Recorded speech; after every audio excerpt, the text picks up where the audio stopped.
Hey everybody, welcome back to another episode of A Gardener's Journey Homestead. I am Barbara. I'm so glad that you're here. I'm glad that you stopped by to come and see what I'm up to today and walk alongside me on this video. So you don't catch me often sitting, but I'm in the tunnel. I just came in and coming to do some things and to check on how things are going with the seedlings and just making more of this preparation to get everything buttoned up for the fall. But I sat down for a minute and I wanted to just pop on and really quickly talk about why do you garden? This thought came to me today and I was asking myself this question, so I thought it was only fair that if I ask myself the question, I can ask you the question. Why do you garden? And I really do want to hear from you in the comments. And the reason why this question came to me is because this has been a very busy week, professionally. And so I haven't had as much time in the garden as I would like. But every day I found a few minutes to just come check on things, but I haven't had a chance to really spend a lot of time in the garden. And that is hard. And then I thought about the summer, and as we're making the transition from summer to fall, I thought about the summer and how the big garden outside was enough of a challenge within itself, but then maintaining the tunnel, the part behind the house, building on an addition to the house, the root cellar, just all the things, right, that go into gardening, homesteading, farming, whatever word you want to use. And I asked myself, why do you do this? Because when the going gets tough, a lot of times the tough get going and they give up and they stop, they reassess. And one of the reasons why I garden is not to just grow food for my family. I do it to grow food for my family. I have become very, interested, intrigued in growing our food that we eat, knowing exactly that I put the seed in the ground, I cultivated it, and harvested from food, from farm to table. I've become very interested and intrigued in that. I never had that thought before, never even thought about it before. So I can't even pretend and say this has always been a dream of mine, always been a passion of mine. That's not my story. But since I've moved to the country and I've started gardening, I have become more aware of the process of food and how we get it and the freshness of it, the quality of it, and all the things that go along with it. I'm sorry, the sun just kind of came and did an overcast. I don't want to get up because this spot is good. But as I was thinking through that, so yes, I have a garden to grow our own food. But what I've also discovered is that here lately, the garden has become a place of peace for me. It feeds my soul. It is like a huge stress reliever for me. Like I look forward most days. If let's just say I've been gardening 2 years, out of 2 years, there's probably, I don't know, if I had to guess, maybe 4 or 5 days that I really just didn't feel like coming to the garden. So out of 700 and I don't know, 30 days, 5 days, that's not too bad. That's not too shabby, right? Most days I want to be out here. Most days I want to be in the garden. It is a source of peace. It's a source of stress relief. It brings me joy. And I can't really explain it the way that I want to. It's just such a phenomenon to me because this has not always been my life. I've only been gardening 2 years and I moved up to the country, and to me, I'm like, okay, well, if you move to the country, you gotta have a garden, right? Like that's the thing to do. But it wasn't this, oh my goodness, I've always wanted to be a farmer. Oh my goodness, I've always wanted to garden. No, it wasn't. And so if it feels like it's brand new to me, it really is so brand new. And so gardening in and of itself is new, but the fact that I love it is new to me. Like I look outside of myself and look at myself as like, you really like this? And I'm like, yeah, I do. And I don't know why. I can't even explain it. Like I didn't grow up on a farm. I didn't grow up in the country. I didn't grow up with my hands in dirt. Like There's nobody in my family that I know of that had a garden. Like, this is all so new and so foreign, but it has become this thing that gives me peace, that relieves stress, that is a joy. And that's why I garden. And so I'm just curious for other people, because everybody has a different background, different story. Some of you may have grown up in the country. Some of you may have grown up on a farm. Some of you have always wished to. Okay, now the sun just did another overcast. Sorry about that, guys. Let's see if I can get it. Some of you, this may have always been your dream. It may have always been the thing you wanted to do. Maybe you gardened in the suburbs and then you moved to the country. Maybe you're gardening in the city. Maybe you're doing it in an apartment. I don't know, but I would love to know, why do you garden? I'm just curious to see what the other stories are. And I think this will be a great way for other people to see and identify with. I don't know. I just thought it was a cool question. As I thought about it myself, I was like, okay, well, that's why I garden. I wonder, why do other people garden? And one of the things that I want to do on this YouTube channel is I feel like I'm taking you guys along with me on my journey as I learn. You may be learning, or you may already know, and you may just get enjoyment out of watching a new novice person. I don't know. But I appreciate you coming on the journey with me. I appreciate you showing up to give me tips, to give me encouragement, to give me suggestions. But I just have one story. And so I would love to know and hear, what are your stories? Because I find great enjoyment out of that. I find great excitement out of hearing your story and how you came to garden, why you do it, and just hearing more about it. I think if you're going to be on YouTube and this platform and share a piece of your life, it can't just be, at least not for me, like, it can't just be, I'm doing it just to be doing it. I'm doing it because, one, I want to document my story. Two, I want to help somebody else that may be in a similar situation, that may have not come from gardening roots. For somebody who's like, man, I'm intrigued, I want to do it, but I don't even know where to start. That's the person that I want to help, that I want to reach. And some of you that watch me have been gardening much longer than me. And if I can show you something that will be helpful, I'm happy to do that as well. But I'm on here because I want to build, I don't know, a little gardening community, family, and just where we all can support each other.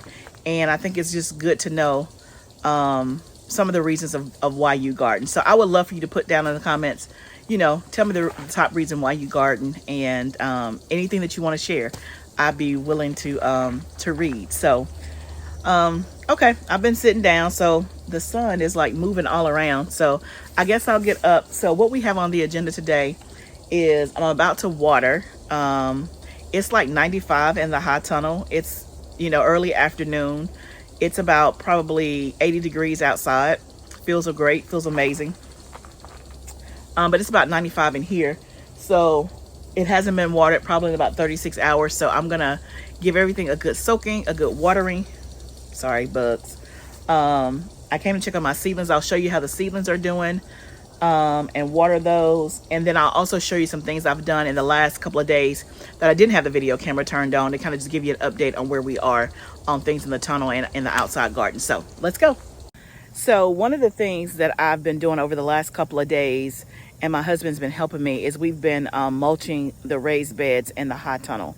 That's one of the things that I have done here and there, but not necessarily 100% consistently since I've been gardening. Again, as you continue to learn, you start to apply new things. So mulching may be old to a lot of you, but one of the things I wanted to show you is this big stack of wood chips that we got. Let me turn you around. So you can see this big old pile of wood chips. This is 2 different deliveries. We have wood chips for days. 4 days, and you can see that it's nice and broken down. So you can see the big dent that my husband put in it, getting some mulch for me to kind of put in the raised beds, and I'll take in the hot tunnel and show you that as well. So we got these wood chips are completely free. We got them from Chip Drop. If you're not familiar with Chip Drop, just go to .com, I think, chip drop, or maybe it's .org, but one of the two, and just put in your zip code and sign up for in your area. It's completely free. You sign up, and basically what happens is you have these tree companies that are in your area, and they will deliver free wood chips for you, because it's much cheaper for them to just deliver them to you for free and dump them on your land versus them having to pay to go dump it somewhere else. So it's a benefit for you and it's a benefit for them. Now, here's what I will tell you about Chip Drop. We were on the list for about 14 months before I ever got a call. And I've talked to people who have been on the list for years. So I want to give you that caveat. I'm going to say still sign up, because what's the worst that can happen? You never get called. The best that can happen is that you get free wood chips like me. So put your name on the list and let's just see what happens. But I will tell you, for me, it was not an immediate process. I thought I was going to put my name on there and in 30 days I was going to have me some free wood chips. It didn't happen that way. And I had really given up hope, but I just kept doing it, because every, I think 6 months or so, or maybe every 3 months, you'll get an email from Chip Drop saying, hey, do you want to kind of still be in our system?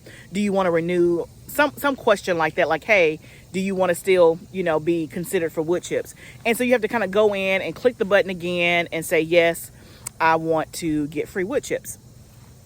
Now, when you go to the site, there is a place where it'll ask you something about, do you want to give a donation to cover the cost of the transportation or something like that.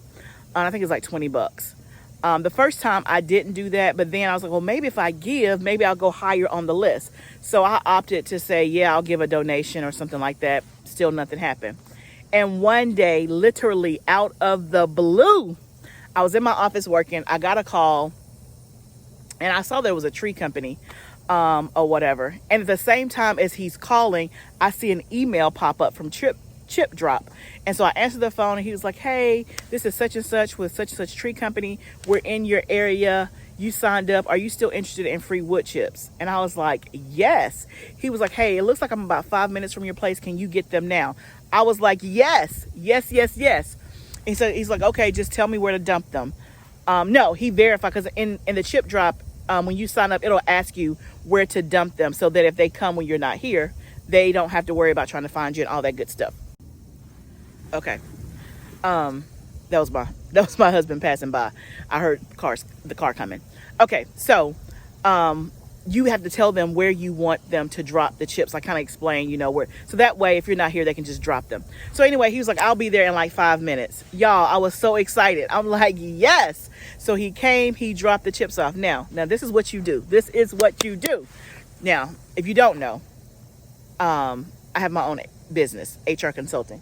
So when it comes to people, networking, HR, all the things right here. So when he came, I made sure I left my office and I came down here to meet him. And I got his name and I got his number. And I said, hey, anytime you are in the area, anytime, feel free to just drop them in this pile. If you call me and I'm not available, if you don't think we're home, just drop them. You have my permission to drop anytime. He was like, really? I said, yes. He said, oh man, thank you so much. That's good to know. I got his name and number. I followed up with a text because, again, I'm trying to build this Oh, you scared me. Hey, y'all. Say hi, Sunika. Hey, sweet girl. You scared me. I didn't know you were behind me. Hey, sweet girl. Say hi to the people. Say hi. Not today. Not today. Okay. All right. So I guess you decided to follow me.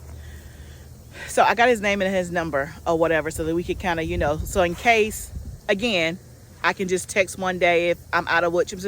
Hey, just wonder, do you remember me? Do you have any wood chips? All that good stuff. So my point is this, is definitely sign up if you're not already signed up. If you've been waiting, keep on waiting, because I'm telling y'all, it took 14 months. He dropped that off. We probably had these chips almost a year. And then literally 2 or 3 weeks later, I looked at the pile and I was like, man, that pile is big. I don't remember it being that big. And I didn't think anything of it. And then my husband commented, he said, did the guy bring some more chips? I was like, I don't know. He didn't call me. He said, I think he did. So I I texted him. Why? Because I had his number. I texted him, was like, hey, did you by any chance drop some chips off? He was like, oh yeah, I did. Was that okay? I said, oh, perfectly okay. Not a problem. I just want to make sure I wasn't seeing things. He was like, oh yeah, not a problem. Not a problem. So I waited 14 months, but literally within like 2 weeks of each other, I got 2 big old piles of wood chips, and that's the pile that you see. Then he actually just called me, and that was like in November, like almost a year ago. Then he called me like maybe a month or so ago and said, hey, I'm going to be in your area. Do you want some chips? I'm like, absolutely, absolutely. But then he called back and said, hey, when I got to this person's house, I was cutting down trees for them. They decided they wanted to keep the tree cuttings themselves. I said, okay, no problem, because I got plenty. But my point is this, is that if you have not signed up for Chip Drop, do that today. And if you've been waiting, keep on waiting, because I've been waiting. Because you're on an email list. I mean, it's not going to cost you but 2 minutes. 2 minutes. So, okay, the dogs hear something. So that's how I got free wood chips. Now, the thing about it is, and that I read, you want to let them sit out and not put them on your vegetables, like in your garden right away. So we've been letting them, I don't know if you want to use the word cure. I don't know if that's the right word. But anyway, we let 6 months go by before we use them. So I'm just now using them. I could have used them because it's been way over 6 months now. It's probably been almost, 10 months. But I didn't have a need to use them right away, especially in the height of the summer and all that good stuff. So you do want to let them kind of sit out for 6 months to kind of, I don't know if it's decomposed, but kind of get out. I don't know. It's get out something. I just researched it and it just said don't put it immediately on your vegetable garden. I think if you put it like around trees or in your lawn or something, it's perfectly fine. But if you're going to put it around food, it said to wait 6 months. So that is what we did. So that's what I've been doing the last couple of days, is mulching the beds. And the reason why you want to mulch is because it helps with soil compaction, soil erosion. It's going to help you retain moisture. And it's a great barrier for extreme temperatures. Whether it's really, really hot, it's going to keep your plants cooler. And when it's really, really, really cold, it's going to keep them warmer. One of the things, if you guys remember, if you've been following me, earlier this year, like in March or so, my collard greens bolted. And one of the things, I think it had gotten really, even though it was March, it got really, really hot in the greenhouse. And somebody had told me if you would have mulched it or had them mulched, then it would have helped regulate the temperature some. So, because y'all know the greenhouse or the high tunnel, it gets hot fairly quickly. So mulch helps with all of that. But let me show you, I don't know that you can be able to tell, but let me just show you anyway. Okay, so we got all 3 beds done on this side and 2 of the beds on the other side. But you can see we got a nice thick layer of mulch everywhere. I just watered. So you can see it's all mulched and protected. And then we did this one bed over here. You can see how things are popping up. We're going to flip this bed whenever these squash decide what they're going to do. And then we'll start over on this bed, and then we'll mulch when we replant again. I want to come back and show you something over there. And then this bed right here, I had already started mulching before I remembered I had wood chips with the pine shavings. So you guys have seen this on a video before. So in that bed, those are pine shavings from Tractor Supply. You get them in a big old bag. You guys have seen me use that before. And that's what I've been doing before I had wood chips. That bag used to be like around, I think $4 maybe.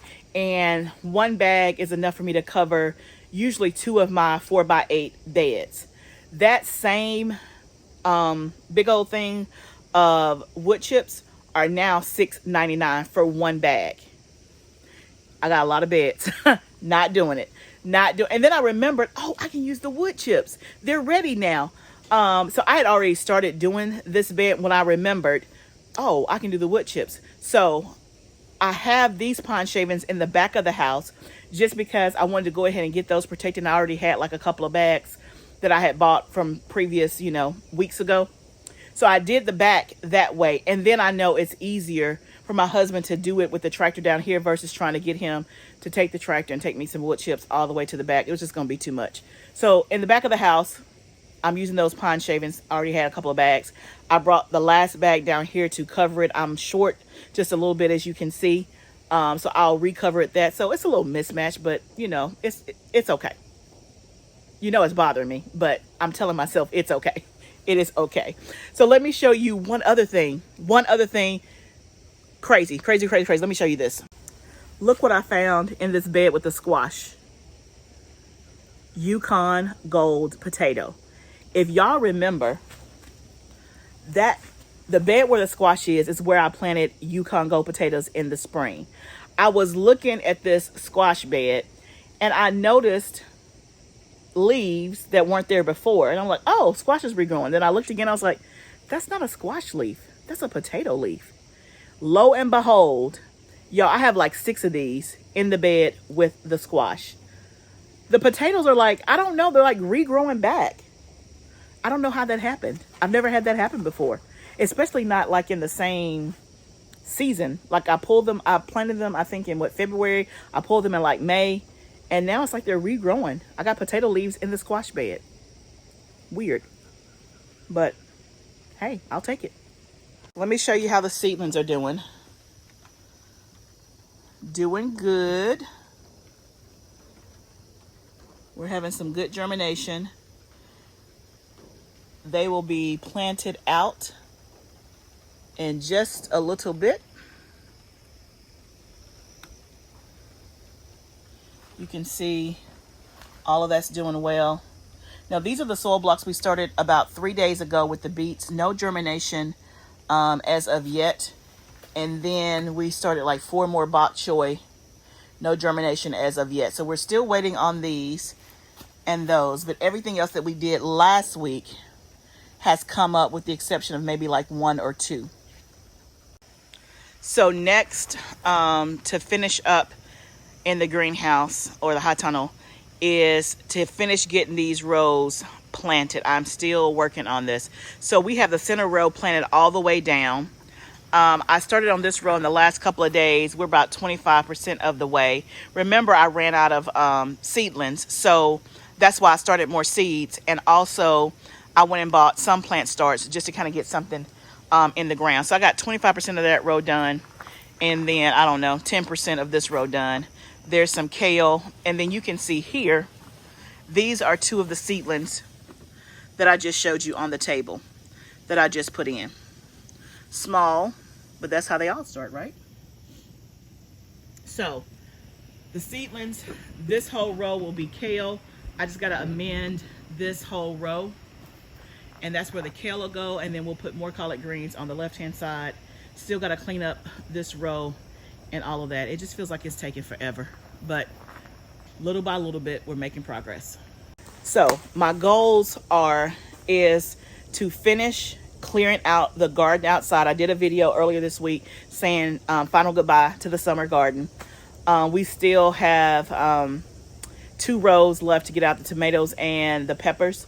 So we got to do another final harvest and get that out. That probably won't be for another 4 or 5 days when I can get my husband to help me. He's kind of tied up this week. So that's a project. And then getting the rest of the stuff in here planted is also a project, and just trying to get these seedlings kind of like going. Then hopefully we'll have garlic coming soon, so we'll be planting that. So I'm just thinking about all the things that I'm trying to accomplish this month in October. Seems like a lot, but you know how I say, sometimes you only have 20 minutes, sometimes you have 2 hours. Do what you can when you can, and hopefully it always works out. It always works out. So I'm going to end this video now so that I'm not too long-winded, and start doing some more of the cleanup process. Tedious, but it just has to be done. But thank you guys so much for joining me on this video. I feel like it was a mismatch, hodgepodge, but that's okay. We talked about why do you garden. I do want to hear your comments about why you garden. And then hopefully if you don't know about chip drop, that's new for you. You can look it up in your area, get you some free wood chips. And I showed you a little bit about what we're doing, the mulch, and give you an update on the seeds. So thank you guys for going with me today on this journey. I appreciate each and every one of you. I hope that you're having an amazing day whenever you see this. Remember, gardening is a journey. Let's grow together. I'll see you soon.